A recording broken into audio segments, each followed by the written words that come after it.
다 같이 기도드리겠습니다. 내려오신 아버지여, 오늘 이 아침에도 저희들이 주님 앞에 나와 찬송할 수 있게 은혜 주신 놀라운 은혜를 진심으로 감사합니다. 약한 자를 강하게 하시고 병든 자를 고쳐주시기도 하시며 넘어진 자를 일으켜 주셔서 하나님의 크고 놀라운 역사를 오늘도 이루어가고 계심을 진심으로 감사하옵나이다. 세상은 점점 어두워지고 온 세상이 들끓고 있으며 정치, 경제, 문화 그 무엇 하나 바로 되는 일이 없고 사람들이 하고 있는 이 의도는 다 무너지고 있습니다. 인간의 계획이나 약속은 다 그대로 수포로 돌아가고 있습니다. 이렇게 어려운 세대를 살아가지만은 주 안에 살게 하시고 오늘도 주님 앞에 나와 기도할 수 있게 하시오니 이 은혜를 진심으로 감사하옵나이다. 우리는 앞에 될 일을 알지 못합니다. 그러나 주의 손에 맡기고 있고 또 주를 의지하고 있을 뿐입니다. 주여, 주님의 귀하고 크신 뜻을 신이 이루어 주시기를 기도하옵나이다. 아버지 하나님, 우리에게 이만큼의 자유를 주셨습니다. 이 자유를 끝까지 지켜갈 수 있게 되기를 기도하옵나이다. 또 우리에게 이만큼의 여유를 주셔서 우리가 다소라도 베풀면서 그렇게 살게 했음을 감사합니다. 원컨대 우리가 구제받아야 하는 위치에서 벗어나서 남을 도우며 살 수 있게 되기를 간절히 기도하옵나이다. 해야 할 일은 많은데 우리 자신들조차 지금 스스로 서지 못하고 있사오니 하나님이여 불쌍히 여겨주시고 이 모든 도탄에서 이 곤란과 이 무질서와 이 모든 혼란 속에서 속히 벗어날 수 있도록 큰 은혜를 베풀어 주시기를 기도하옵나이다. 주여, 하나님의 사람들에게 용기를 주시옵소서. 이보다 더 어려울 때도 용기는 있었습니다. 우리가 지금 이렇게 침체되고 있는 마음들을 주장해 주셔서 사업하는 분이나 혹은 교육하는 분이나 정치하는 분이나 간에 모두가 새로운 용기를 얻을 수 있게 되기를 기도하옵나이다. 자비하신 주여, 주님의 크신 능력과 사랑을 더해 주셔서 오늘도 하나님의 말씀이 바르게 권세 있게 전해지게 하시고 저 철회장막 깊은 곳에서 듣는 그들에게까지도 성령의 강한 역사가 있어지게 하옵소서. 한 번도 교회에 나와 보지 못한 사람이라 하더라도 이 말씀을 들으며 구원을 얻고 이 말씀과 함께 생명의 역사를 체험할 수 있게 되기를 기도하옵나이다. 자비하신 주여, 주님의 크신 은총을 더해 주셔서 저희 교회가 본분을 다하게 하옵소서. 세우신 기관과 주의 일꾼들에게 오늘도 새로운 충성된 마음을 주시기를 원하며 주님만을 높이며 주께만은 충성을 다하게 하시고 또 충성할 때마다 하나님께서 영육간의 그 가정의 그 생활의 기업에까지 큰 축복을 내려주시기를 기도하옵나이다. 문 안에 유하는 개까지라도 나가며 들어오며 떡반주 그릇에까지 복을 주심하고 약속하신 주님, 하나님께서 분명히 주의 사람들에게 큰 은총과 복을 더해 주시기를 기도하옵나이다. 그리하여 하나님의 일하는데 손이 비지 않게 하시고 주의 일을 위하여 드릴 때마다 더 큰 것으로 채워주시는 것을 체험하고 간증할 수 있게 되기를 기도하옵나이다. 은혜로우신 아버지여, 오늘도 이 나라를 돌보아 주시옵소서. 점점 더 어려워지기만 하는 것을 보고 답답해하고 있습니다. 오나오니 폭력이 해결의 길이 아니요 또 시위와 폭동과 또는 파업이 문제의 해결의 길이 아님을 우리가 알게 하소서. 서로 돕고 서로 사랑할 수 있고 그리고 이 어려운 때에 다 함께 참고 기다리면서 새로운 미래를 창출할 수 있게 되기를 기도하옵나이다.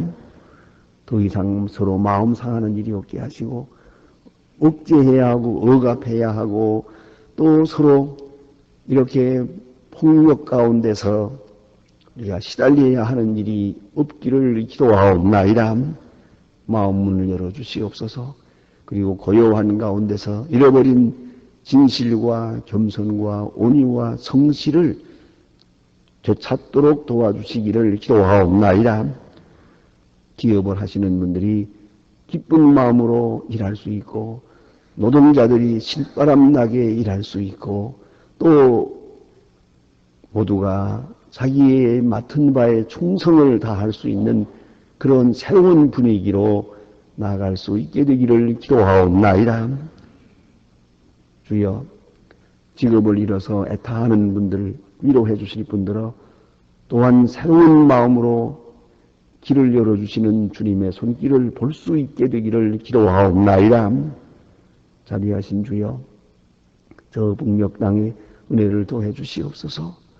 주께서 같이 계셔서 조금씩 열리는 것 같이 보이지만 우리는 아무것도 하지 못합니다. 원컨대 악한 세력을 속히 물리쳐 주시고 자유함을 주시며, 그리고 그곳에도 방방곡곡이 교회를 세울 수 있는 그런 날이 속히 오게 되기를 기도하옵나이다. 우리가 하고 있는 적은 일들이 그들에게 힘되고 또 전쟁을 막고 복음 안에 통일하는 데 크게 기여하는 바 되어질 수 있기를 기도하옵나이다. 우리가 해야 할 모든 일을 충실히 할 수 있도록 모든 은사를 더해 주시옵소서.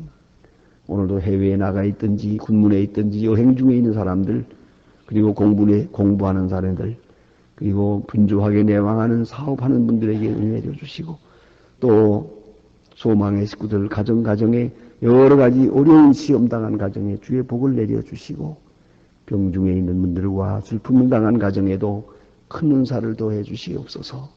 주여, 이 날이 복되게 하시고 이 날이 좋은 소식을 듣는 그런 날이 되게 하여 주시옵소서. 예수님의 이름으로 기도합니다. 아멘. 하나님의 말씀, 오늘은 시편 2편 공부하게 됩니다. 시편 제2편입니다.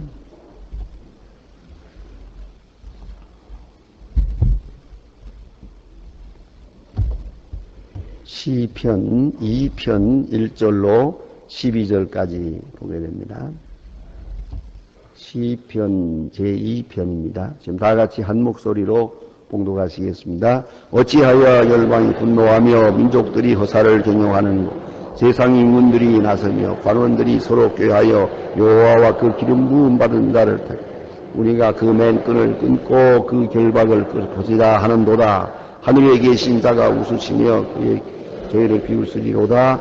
그때의 부운을 바라여 진노하사 그를 놀래어 이르기를 내가 나의 왕 나의 거룩한 산 시온에 세웠다 하리로다.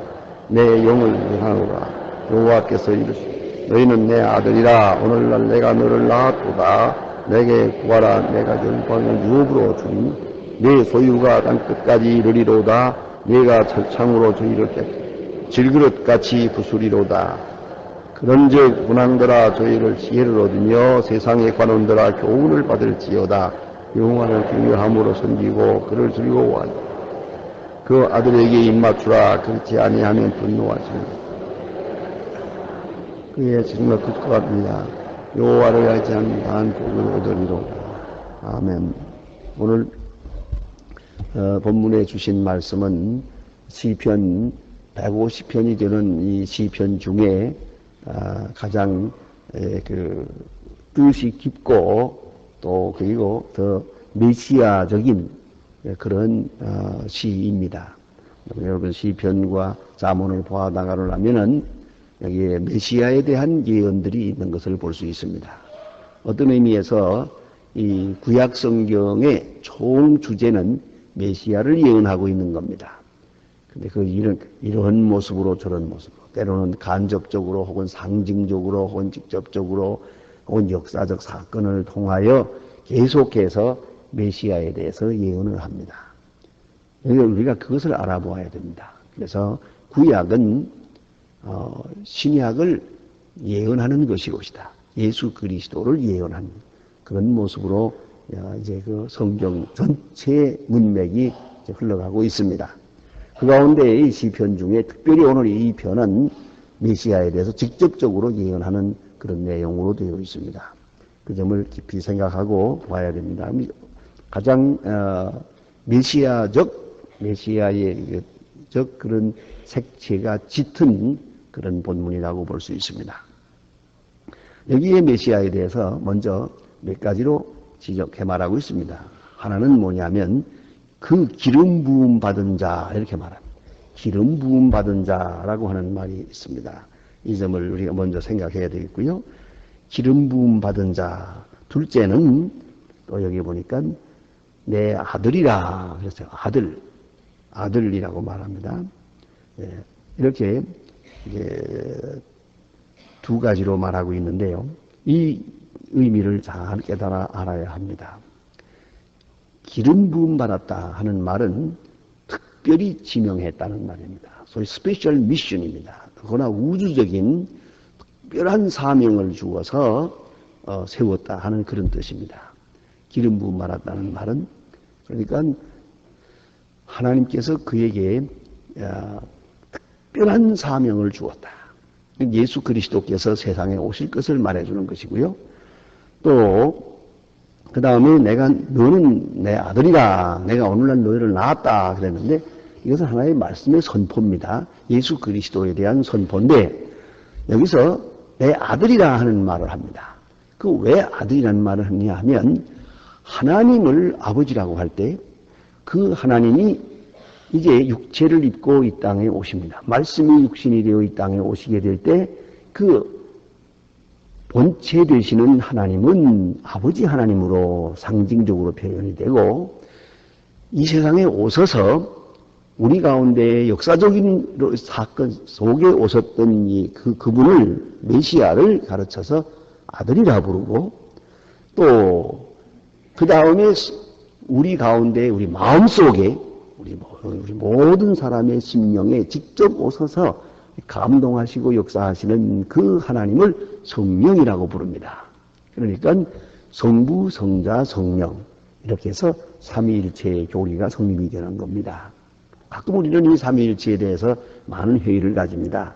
그러나 이것은 하나님의 세계에 대한 일이니까 두고 생각해야 합니다. 그래서 어떤 때는 잘 이해가 되는 것 같고 어떤 때는 이해가 잘 안 되는 것 같고 그렇습니다. 그것은 왜냐하면 우리 인간의 인식의 한계가 있기 때문입니다. 우리는 이쪽에서 볼 때는 저쪽을 못 봅니다. 또 부분을 볼 때는 전체를 못 봅니다. 전체를 보려고 하니까 또 부분이 안 보입니다. 왜 그런 말 있잖아요. 나무를 보는 자는 숲을 못 본다. 숲을 보려니까 또 나무를 못 봐요.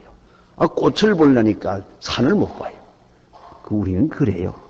그러니까 우리의 인식에 대한 부족함을 먼저 인정하고 그리고 하나님의 세계를 보아야 됩니다.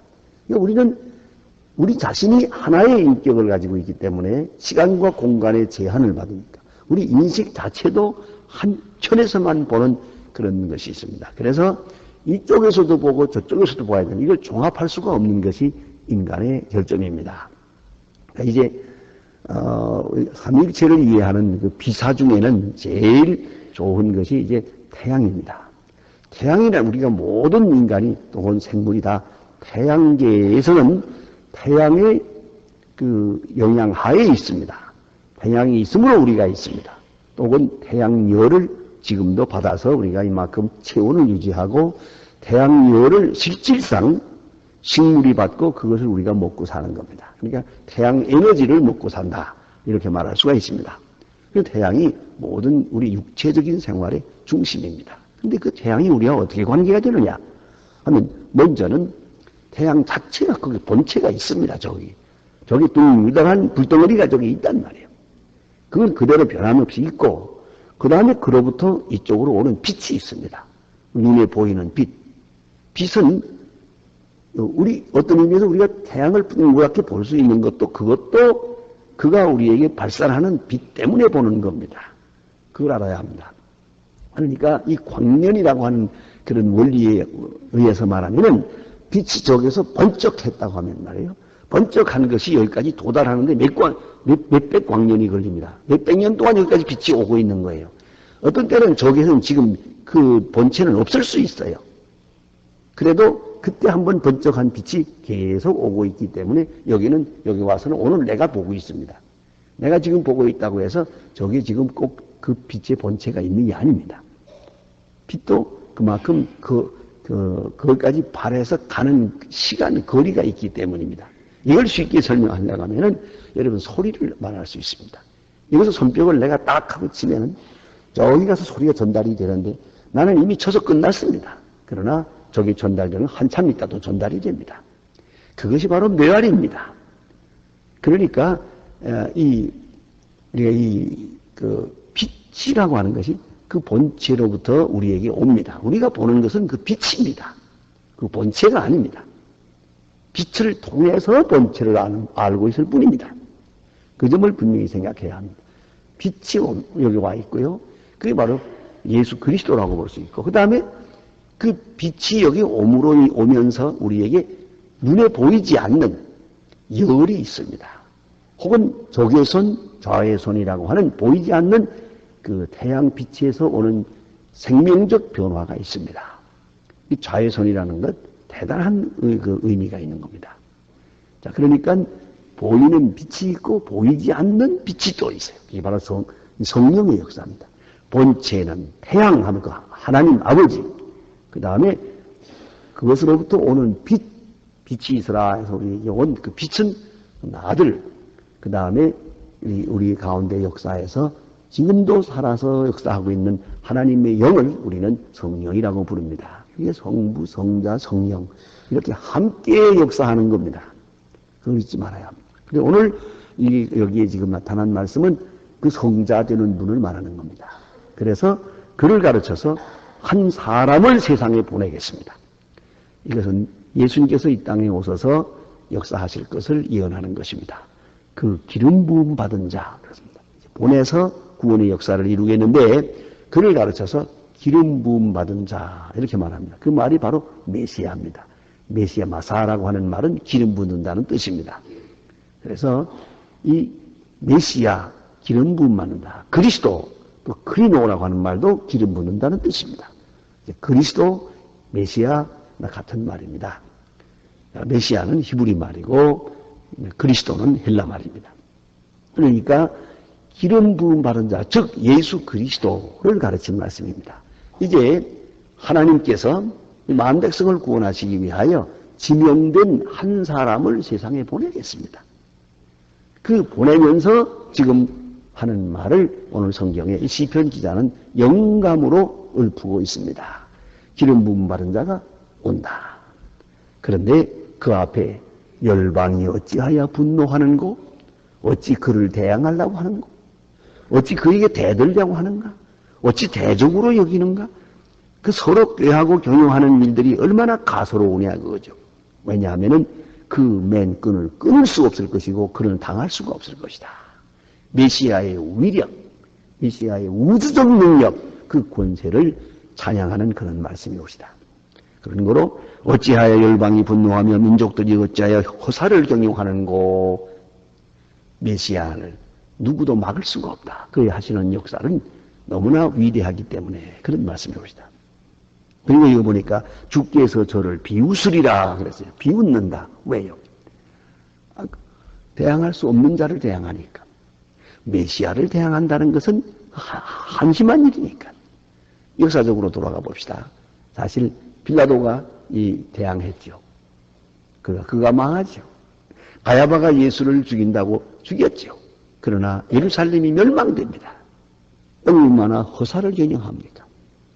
교회의 권세, 메시아의 권세를 누가 대항할 것입니까?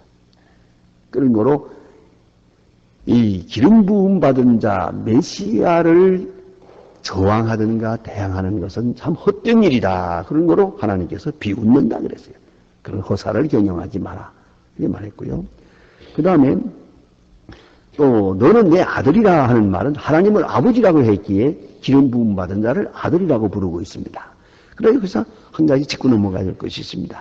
내 아들이라 내가 너를 낳았다 그랬는데 기름 부음 받은 자라고 이름을 부르기도 하고 아들이라고 불렀는데 낳았다고 한다고 해서 여기 어떤 그저 미련한 사람처럼 그럼 어떻게 낳았냐?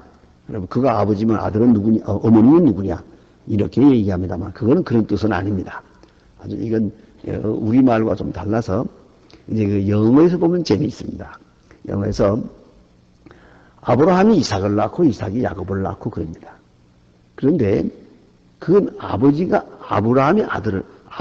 아들을 낳는다는 말하고 어머니가 아들을 낳는다는 말하고는 다릅니다. 그런 의미의 말과는 다릅니다. 사도 바울이 내가 복음에서 내가 너를 낳았다. 복음만 그때 하는 말은 어머니가 자식을 낳는 것 같은 해산의 수고를 말하는 겁니다. 해산의 수고. 여자가 아이를 낳는 건 해산의 수고요. 아버지가 아들을 낳는 것은 그건 생명의 연속을 말하는 겁니다. 그래서 영어로서는 여자가 아이를 낳는 건 born이라고 말합니다. born. 그렇지만은 아버지가 아들을 낳는 것은 beget이라고 말합니다. beget.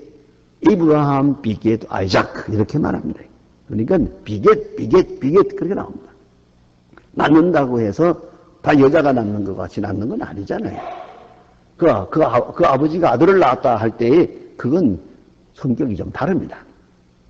그와 같이 오늘 하나님께서 내가 너를 낳았다 하는 말은 내가 너를 지명하여 보낸다 그 뜻이에요. 이렇게 생각하면 됩니다. 해석을 하자면 내가 너를 오늘 지명해서 베들레헴에 보낸다 그 말이에요. 베들레헴에 보내서 한 사람으로 태어나게 한다. 그런 의미를 가르친 겁니다. 내가 너를 낳았다. 그리고 그 다음에 여기 보니 땅 끝까지 이르리로다. 그 권세가 땅 끝까지 가겠다 이렇게 말합니다. 자, 그러면 이제 그 메시아에 대해서는 어떻게 해야 되느냐? 먼저는 소극적으로는 대항할 생각을 말아야 돼요. 이거는 대항하면 베들레헴에 조용하게 오셨지만은 저를 대항하는 자는 죽을 거예요. 저를 해하려는 자는 자기가 해함을 받을 것이에요. 그런 거로 예수 그리스도를 영접해라 그런 말이 있고요. 그 다음에는 더 중요한 말씀이 뭐냐면은 여기에 그는 질그릇 부수는 것 같이 하리라. 이 세상을 질그릇 부시듯이 다 때려 부시겠다. 악한 세력을 때려 부시는 그런 엄청난 세력을 가지고 임하겠다. 그런 말입니다. 그런 거로 우리는 어떻게 해야 되느냐? 그를 영접하라 하는 겁니다. 그를 영접하라. 그를 섬기라 그랬어요. 여기 보니 여호와를 경외함으로 섬기고 떨며 즐거워할지어다 이렇게 말합니다. 예? 그 앞에 섬기라. 모두가 섬겨야 돼요. 그리고 순종할 것이고 그 다음에 아주 재미있는 표현이 이게 하나 있습니다. 그것은 그 아들에게 입맞추라 그랬어요. 아들에게 입맞추라. 그 입맞춘다는 말은 뭘 의미하느냐? 그와 화해하라는 것입니다. 20년 동안 헤어져 있다가 에서와 야곱이 입을 맞춥니다. 서로 끌어안고 입 맞춥니다. 그건 화해를 말하는 겁니다. 우리가 잘 아는 바와 같이 아버지와 아들, 탕자와 그 아버지가 입 맞춥니다. 화해를 말합니다. 오랫동안 원수처럼 지내다가 서로 마주 앉아 끌어안으면서 입 맞추는 그런 것을 말합니다. 화해하라. 그 메시아를 영접하며 그 화해하라 하는 말이고 또 하나는 뭐냐면 입 맞춘다는 말의 그 직접적인 단어는 경배를 말합니다. 브스쿠네오라고 하는 말의 깊은 어원은 뭐냐면 발에다가 입 맞춘다는 뜻입니다. 옛날에 그랬습니다. 전쟁을 할 때 두 장군이 싸웁니다. 옛날에 장군이라는 건 장군과 장군의 싸움이요. 쫄병들은 괜히 따라다니면서 그저 장군이 이기면 같이 따라가며 영광을 누리고 자기 장군이 지면 애매하게 죽는 그게 바로 쫄병들이에요. 그렇잖아요. 쫄병 그거 별거 아니에요. 장군들끼리 싸우는데 이 큰 장군이 둘이 싸웁니다. 하나가 이기고 하나가 졌습니다. 그러면 어떻게 하느냐? 이긴 자는 진 자의 목을 발로 누릅니다. 발로 확 눌러서 거기서 반항을 하든가 꿈틀하든가 하게 되면 그냥 찍어버리고 맙니다. 그리고 거기서 완전히 굴복하면 그 다음에 그를 용서하게 되는 겁니다. 놔주게 되는 것인데 무장해제해가지고 놔주는데 특별히 중요한 것은 그 시간에 발에 입을 맞춰야 됩니다. 나는 졌습니다. 당신이 이겼습니다. 나는 당신의 종입니다. 내 생명은 당신 것입니다. 죽이든 살리든 마음대로 하십시오. 그때 이긴 장군 앞에 진 장군이 가서 발에다 입을 맞춥니다. 그것이 경배입니다. 우리가 경배. 그래서 우리가 이 경배라는 것도 사실 우리가 절한다고 하는 것은 그저 보통 이렇게 여자들은 가만히 앉았다 일어나고 남자는 그냥 꾹 땅에다 한번 이마를 대는 거 그렇게 경배가 큰 절이 되어 있지만은 이 옛날에 이 장군들의 전이라는 그런 게 아니에요. 그대로 손을 이렇게 위로 이렇게 뻗으면서 그대로 온 몸을 땅에다 대는 거예요. 배를 땅에다 대고 쭉 뻗어버려. 그래서 입을 땅에다 대야 돼요. 그 입을 발에다 대는 거예요. 그게. 그런 뜻으로 입을 땅에다 대고 그대로 쭉 뻗어요. 그게 바로 경배입니다. 그러니까 하나님 앞에 예배한다 하는 말이 하나님께 경배한다는 뜻입니다. 이게 바로 발에 입 맞춘다. 하나님, 여기 보니까 그 아들에게 입 맞추라 하는 말은 아들에게 무조건 항복하고 생명을 바치고 충성을 맹세하라. 그런 뜻입니다. 경배하라 하는 것이고, 그 다음에 또 한 가지 그 입 맞춘다는 말은 더 중요한 것은 사랑의 표시입니다. 억지로 경배하는 게 아니고요. 사랑하는 겁니다. 신부가 신랑에게 입 맞추는 겁니다. 그런 입맛, 사랑의 고백을 말합니다. 그러니까 이 예수 그리스도는 신랑이요, 우리는 교회는 그의 신부입니다. 그래서 그에게 순종하고 그에게 복종하되 애정을 가지고 사랑을 가지고 순종하라는 것이죠. 그것이 바로 입맞춤이요. 또 더욱 중요한 것은 사랑과 기쁨을 말하는 것이요. 행복을 말하는 것이요. 이건 억지로 입맞추는 게 아니고 행복을 말하는 것이요. 입맞추는 것은 가장 큰 행복의 표시입니다. 그래서 여기 보니 그러지 않습니까? 섬기고 떨며 즐거워할지어다 그에게 입맞추라 그러세요. 이것이 바로 우리가 그에게 대해야 될 그 반응이옵시다. 예수께서 기름 부음 받은 자로 그리고 하나님의 아들로 이 땅에 오시겠습니다. 그리고 온 세계를 통치하고 질그릇 부시듯이 하겠습니다. 이렇게 벌써 수천 년 전에 예언합니다. 그때의 너희는 떨며 그에게 입맞추라. 그를 경배하라. 그를 순종하라. 그를 즐거워하라. 그를 환영하라. 그에게 모든 생애를 바쳐라. 그리고 행복하라. 이것입니다. 그래서 이 메시아에 대한 예언을 말해주는 시 가운데 시편 2편은 대표적인 시가 되는 것입니다. 기도하십니다.